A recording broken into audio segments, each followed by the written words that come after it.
মনে আছে নাকি এসটিজের কথা? আমার হঠাৎ করে ভিডিওটা কথা মনে পড়লো, ভদ্রলোকের কথা মনে পড়লো। কোথায় আছে আমলা সাহেব, এখন কি অবস্থায় আছে কে জানে। ওই যে বাপের বয়সী মুরব্বীকে আপনার আদব লেহাজ শেখাচ্ছিল।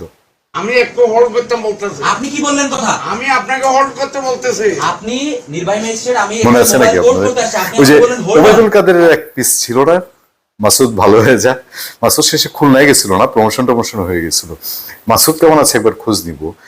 এই লোকের আদব লেহাজ শেখানোটা ভাইরাল হয়েছিল, মনে আছে আপনাদের? তো অপেক্ষা করার জন্য বলবো না।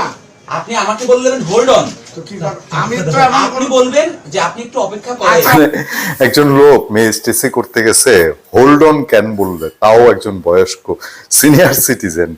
এইটুক জ্ঞান বুদ্ধি ছিল না। আমি জানি না উনি আবার এখন ডিসি আমলা টামলা হয়ে গেছে কিনা। জায়গা মতন যদি থাকে আবার আমাদের কোনো টেনশন নাই তো। দেখেন উনি হয়তো ভুলে যেতে পারেন। আমরা যতদিন সাংবাদিকরা আছি আমরা ভুলবো না। মাঝে মধ্যে ফলো আপ নেওয়ার জন্য খোঁজ খবর নেই আর কি। আজকে মনে পড়লো তো তাই খোঁজ নিচ্ছি। আপনাদের কারো খোঁজ জানা থাকলে আমাকে একটু জানাবেন। অপেক্ষা করুন, বাংলা এটা অনুরোধ করবেন। আচ্ছা, আপনি অর্ডার করেন আমাকে। কানের কাছে বাজে, কষ্ট লাগে আসলে, কষ্ট লাগে। কত পয়সা করি খরচ করে, কত শ্রম ঘাম। ওনার বয়সী মানুষের তো তার বাবা মা, আর দায়িত্ব নিয়ে দেখেন কি হয়ে যায় এক একটা লোক।